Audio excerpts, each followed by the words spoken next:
We can observe in such cases that the sexual libido becomes rampant in the existential vacuum. An analogous event occurs in neurotic cases. There are certain types of feedback mechanisms and vicious circle formations, which I will touch upon later. One can observe again and again, however, that this symptomatology has invaded an existential vacuum wherein it then continues to flourish. In such patients, what we have to deal with is not a noogenic neurosis. However, we will never succeed treatment with logotherapy, for by filling the existential vacuum, the patient will be prevented from suffering further relapses. Therefore, logotherapy is indicated not only in noogenic cases, as pointed out above, but also in psychogenic cases, and sometimes even the somatogenic pseudoneurosis. Viewed in this light, a statement once made by Magda B. Arnold is justified. Every therapy must in some way, no matter how restricted, also be logotherapy. Let us now consider what we can do if a patient asks what the meaning of his life is. Magda B. Arnold and John A. Gasson, The Human Person, Ronald Press, New York, 1954 to 618. I doubt whether a doctor can answer this question in general terms, for the meaning of life differs from man to man, from day to day, and from hour to hour. What matters, therefore, is not the meaning of life in general, but rather the specific meaning of a person's life at a given moment.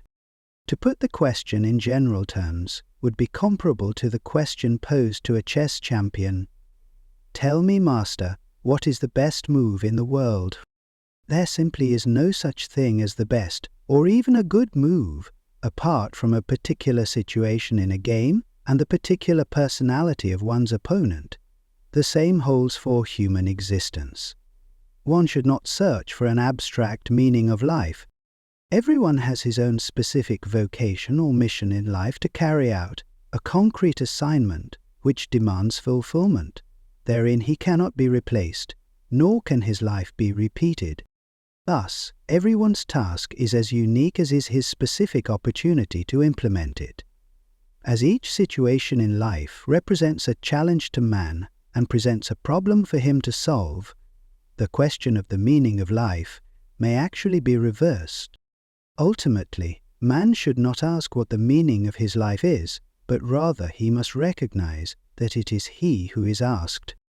In a word, each man is questioned by life, and he can only answer to life by answering for his own life. To life he can only respond by being responsible. Thus, logotherapy sees in responsibleness the very essence of human existence. This emphasis on responsibleness is reflected in the categorical imperative of logotherapy, which is, live as if you were living already for the second time, and as if you had acted the first time as wrongly as you are about to act now. It seems to me that there is nothing which would stimulate a man's sense of responsibleness more than this maxim, which invites him to imagine first that the present is past, and second, that the past may yet be changed and amended.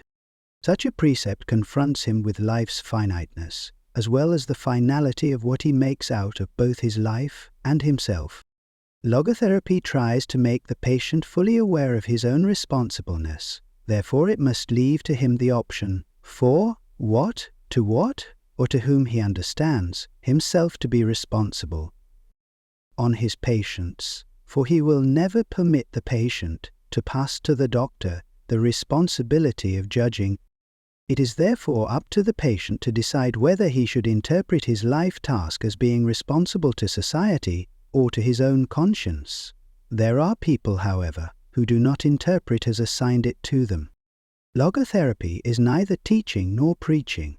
It is as far removed from logical reasoning as it is from moral exhortation. To put it figuratively, the role played by a logotherapist is that of an eye specialist rather than that of a painter. A painter tries to convey to us a picture of the world as he sees it. An ophthalmologist tries to enable us to see the world as it really is. The logotherapist's role potential meaning becomes conscious and visible to him. By declaring that man is responsible and must actualize the potential meaning of his life, I wish to own psyche as though it were a closed system. I have termed this constitutive characteristic the self-transcendence of human existence. It denotes the fact that being human always points and is directed to something or someone other than oneself, be it a meaning to fulfill or another human being to encounter. The more one forgets himself by giving himself to a cause to serve or another person to love, the more human he is, and the more he actualizes himself. What is called self-actualization is not an attainable aim at all, for the simple reason that the more one would strive for it, the more he would miss it. In other words, self-actualization is possible only as a side effect of self-transcendence. Thus far we have shown that the meaning of life always changes, but that it never ceases to be. According to logotherapy, we can discover this meaning in life in 3 different ways. 1, by creating a work or doing a deed. 2, by experiencing something or encountering someone. And 3, by the attitude we take toward unavoidable suffering. The first, the way of achievement or accomplishment, is quite obvious. The second and third need further elaboration. The second way of finding a meaning in life is by experiencing something such as goodness, truth, and beauty, by experiencing nature and culture, or, last but not least, by experiencing another human being in his very uniqueness, by loving him. Love is the only way to grasp another human being in the innermost core of his personality. No one can become fully aware of the very essence of another human being unless he loves him. By his love, he is enabled to see the essential traits and features in the beloved person, and even more, he sees that which is potential in him, which is not yet actualized, but yet ought to be actualized. Furthermore, by his love, the loving person enables the beloved person to actualize these potentialities. By making him aware of what he can be and of what he should become, he makes these potentialities come true. In logotherapy, love is not interpreted as a mere epiphenomenon free of sexual drives and instincts in the sense of a so-called sublimation. Love is as primary a phenomenon as sex. Normally, sex is a mode of expression for love. Sex is justified, even sanctified, as soon as, but only as long as, it is a vehicle of love. Thus, love is not understood as a mere side effect of sex. Rather, sex is a way of expressing the experience of that ultimate togetherness, which is called love. The third way of finding a meaning in life is by suffering, a phenomenon that occurs as the result of a primary phenomenon, situation, when facing a fate that cannot be changed. For what then matters is to bear witness to the uniquely human potential at its best, which is to transform a personal tragedy into a triumph, to turn one's predicament into a human achievement. When we are no longer able to change a situation ourselves, let me cite a clear-cut example. Once an elderly general practitioner consulted me because of his severe depression. He could not overcome the loss of his wife, who had died 2 years before and whom he had loved above all else. Now, how could I help him? What should I tell him? Well, I refrained from telling him anything, but instead confronted him with the question, "What would have happened, doctor, if you had died first and your wife would have had to survive you?" "Oh," he said, "for her this would have been terrible. How she would have suffered." Whereupon I replied, "You see, doctor, such a suffering has been spared her, and it was you who have spared her this suffering, to be sure, at the price that now you have to survive and mourn her." He said no word, but shook my hand and calmly left my office. In some way, suffering ceases to be suffering at the moment it finds a meaning, such as the meaning of a sacrifice. Of course, this was no therapy in the proper sense, since first, his despair was no disease, and second, I could not change his fate, I could not revive his wife. But in that moment, I did succeed in a meaning in his suffering. It is one of the basic tenets of logotherapy that man's main concern is not to gain pleasure or to avoid pain, but rather to see a meaning in his life. That is why man is even ready to suffer on the condition to be sure that his suffering has a meaning. But let me make it perfectly clear that in no way is suffering necessary to find meaning. I only insist that meaning is possible even in spite of suffering, provided certainly that the suffering is unavoidable. If it were avoidable, however, the meaningful thing to do would be to remove its cause, be it psychological, biological, or political. To suffer unnecessarily is masochistic rather than heroic. Edith Weisskopf-Joulson, before her death professor of psychology at the University of Georgia, contended in her article on logotherapy that our current mental hygiene philosophy stresses the idea that people ought to be happy, that unhappiness is a symptom of maladjustment. Touch a value in happiness about being unhappy. And in another paper she expressed the hope that logotherapy may help counteract certain unhealthy trends in the present-day culture of the United States, consider it ennobling rather than degrading, so that he is not only unhappy, but also ashamed of being unhappy. There are situations in which one is cut off from the opportunity to do one's work or to enjoy one's life, but what never can be ruled out is the unavoidability of suffering. In accepting this challenge to suffer bravely, life has a meaning up to the last moment, and it retains this meaning literally to the end. In other words, life's meaning is an unconditional one, for it even includes the potential meaning of unavoidable suffering.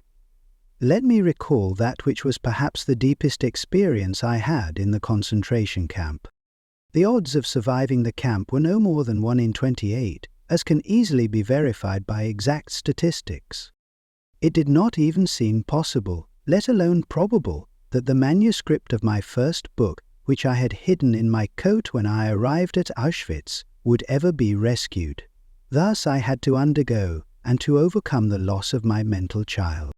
And now it seemed as if nothing and no one would survive me, neither a physical nor a mental child of my own, so I found myself confronted with the question whether under such circumstances my life was ultimately void of any meaning. Some comments on a Viennese School of Psychiatry, the Journal of Abnormal and Social Psychology, 1955, pages 713. Logotherapy and Existential Analysis, Ada Psychotherapeutica, 1958, pages 193 to 204. Already in store for me, and that soon thereafter this answer would be given to me. This was the case when I had to surrender my clothes and in turn inherited the worn-out rags of an inmate whose station. Instead of the many pages of my manuscript, I found in a pocket of the newly acquired coat one single page, torn out of a Hebrew prayer book containing the most important Jewish prayer, Shema Yisrael. How should I have interpreted such a coincidence, other than as a challenge to live my thoughts instead of merely putting them on paper? A bit later, I remember, it seemed to me that I would die in the near future. In this critical situation, however, my concern was different from that of most of my comrades. Their question was, will we survive the camp? For if not, all this suffering has no meaning. The question which beset me was, has all this suffering, this dying around us, a meaning? For, if not, then ultimately there is no meaning to survival, for a life whose meaning depends upon such a happenstance as whether one escapes or not ultimately would not be worth living at all. Metaclinical problems. More and more, a psychiatrist is approached today by patients who confront him with human problems rather than neurotic symptoms. Some of the people who nowadays call on a psychiatrist would have seen a pastor, priest, or rabbi in former days. Now they often refuse to be handed over to a clergyman and instead confront the doctor with questions such as, what is the meaning of my life? I should like to cite the following instance. Once, the mother of a boy who had died at the age of 11 years was admitted to my hospital department after a suicide attempt. Dr. Kurt Kosrak invited her to join a therapeutic group, and it happened that I stepped into the room where he was conducting a psychodrama. She was telling her story. At the death of her boy, she was left alone with another, older son, who was crippled, suffering from the effects of infantile paralysis. The poor boy had to be moved around in a wheelchair. His mother, however, rebelled against her fate. But when she tried to commit suicide together with him, it was the crippled son who prevented her from doing so. He liked living. For him, life had remained meaningful. Why was it not so for his mother? How could her life still have a meaning? And how could we help her to become aware of it? Um, Improvising, I participated in the discussion and questioned another woman in the group. I asked her how old she was, and she answered 30. I replied, "No, you are not 30, but instead 80 and lying on your deathbed. And now you are looking back on your life, a life which was childless, but full of financial success and social prestige." And then I invited her to imagine what she would feel in this situation. What will you think of it? What will you say to yourself? Let me quote what she actually said from a tape which was recorded during that session. "Oh, I married a millionaire. I had an easy life full of wealth and I lived it up. I flirted with men, I teased them. But now I am 80. I have no children of my own. Looking back as an old woman, I cannot see what all that was for.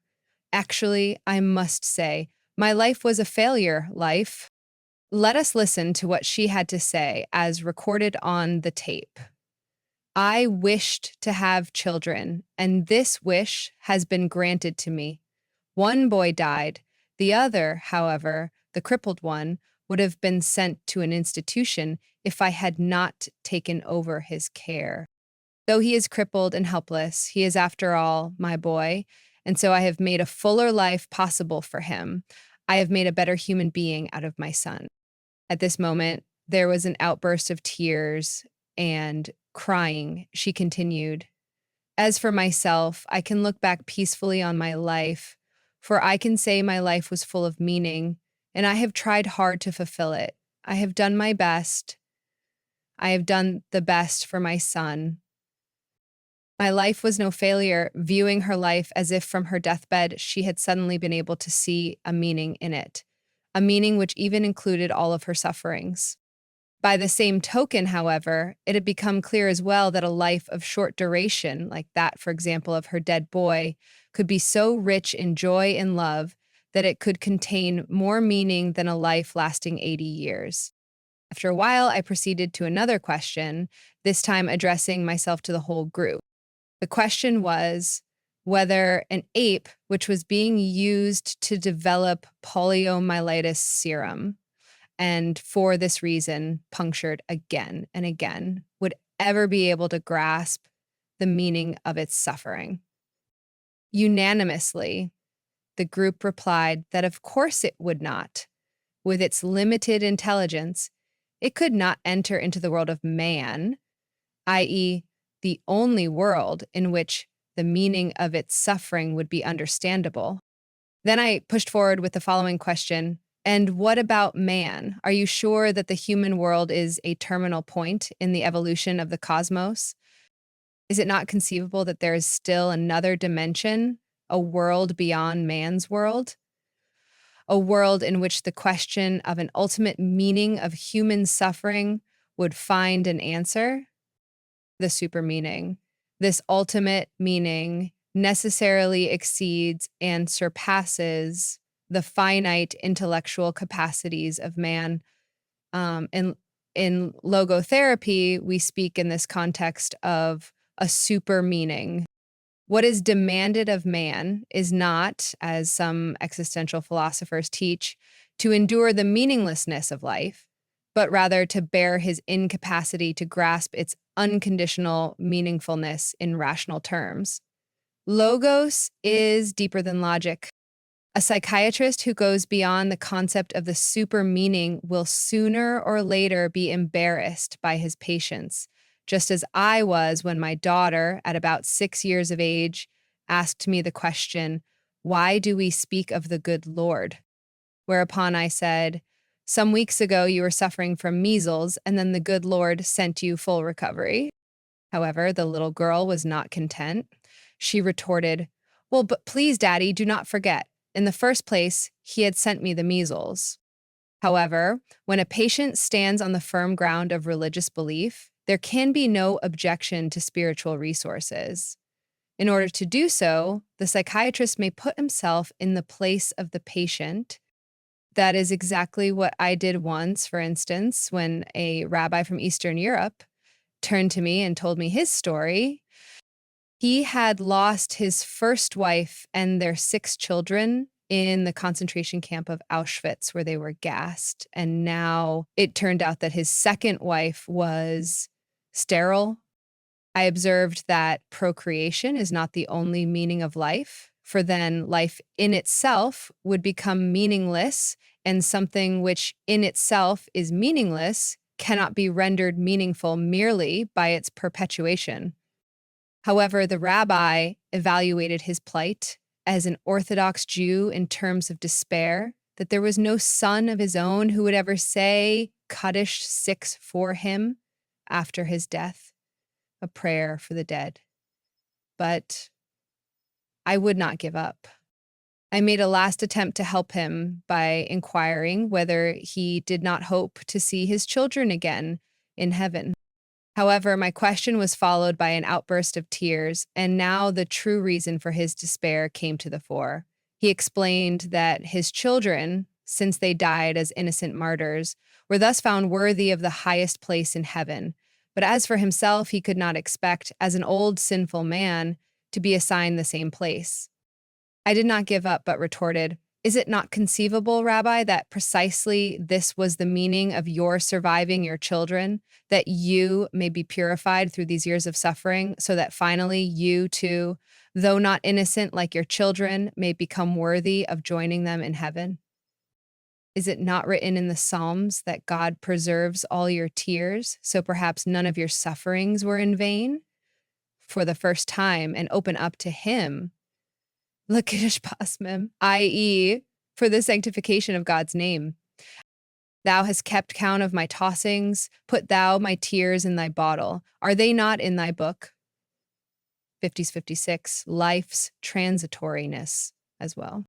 I never tire of saying that the only really transitory aspects of life are the potentialities, but as soon as they are actualized, they are rendered realities. At that very moment, they are saved and delivered into the past, wherein they are rescued and preserved from transitoriness. For in the past, nothing is irretrievably lost, but everything irrevocably stored. Thus, the transitoriness of our existence in no way makes it meaningless. But it does constitute our responsibleness, for everything hinges upon our realizing the essentially transitory possibilities. Man constantly makes his choice concerning the mass of present potentialities. Which of these will be condemned to non-being and which will be actualized? Which choice will be made in actuality once and forever, an immortal footprint in the sands of time? At any moment, man must decide, for better or for worse, what will be the monument of his existence.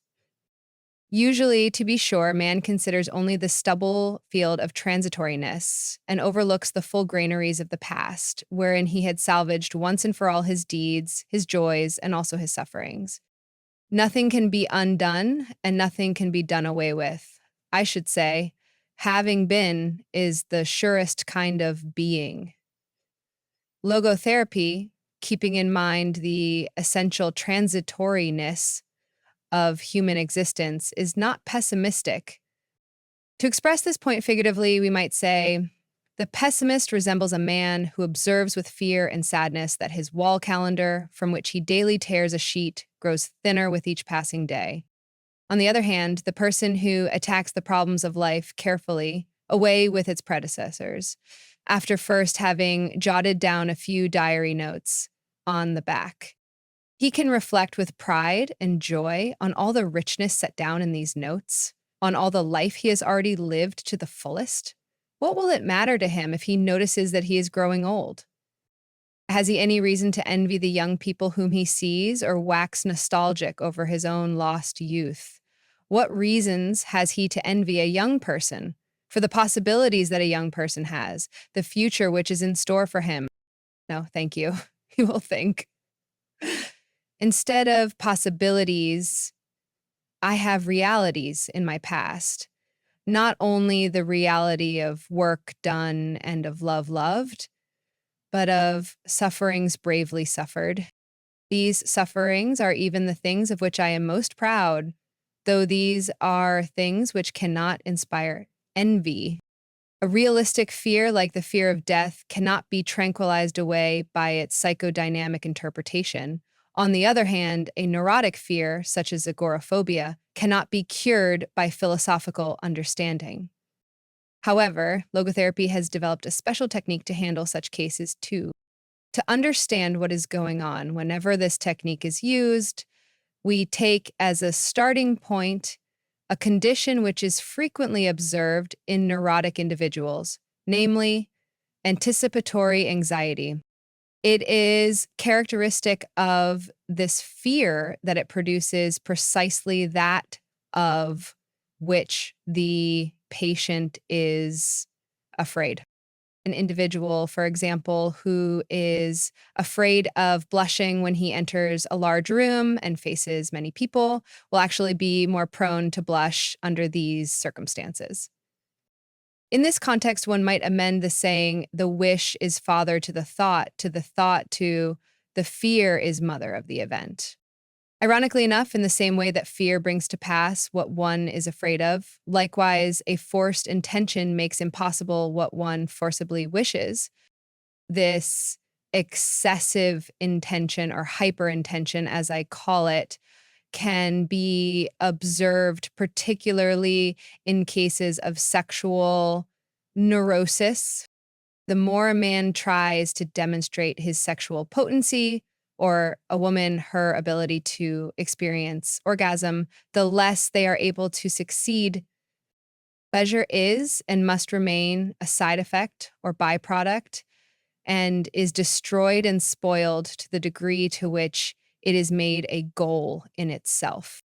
In addition to excessive intention as described above, excessive attention or hyperreflection, as it is called in logotherapy, may also be pathogenic, that is, lead to sickness. The following clinical report will indicate what I mean. A young woman came to me complaining of being frigid. The case history showed that in her childhood, she had been sexually abused by her father. However, it had not been this traumatic experience in itself which had eventuated in her sexual neurosis, as could easily be evidenced. For it turned out that through reading popular psychoanalytic literature, the Mache would someday take this anticipatory anxiety resulted both in excessive intention to confirm her femininity and excessive attention cantered upon herself rather than upon her partner. This was enough to incapacitate the patient for the peak experience of sexual pleasure, since the orgasm was made an object of intention and an object of attention as well, instead of remaining an unintended effect of unreflected dedication and surrender to the partner. After undergoing short-term logotherapy, the patient's excessive attention and intention of her ability to experience orgasm had been dereflected, to introduce another logotherapeutic term. When her attention was refocused toward the proper object, i.e., the partner, orgasm established itself spontaneously. In order to treat cases of sexual impotence, a specific logotherapeutic technique has been developed based on the theory of hyperintention and hyperreflection, as sketched above. Viktor E. Frankl, The Pleasure Principle and Sexual Neurosis, the International Journal of Sexology, Volume 5, no, 1283. 1283. Of course, this cannot be dealt with in this brief presentation of the principles of logotherapy. Logotherapy bases its technique, called paradoxical intention, on the twofold fact that fear brings about that which one is afraid of, and that hyperintention makes impossible what one wishes. In German, I described paradoxical intention as early as 1939.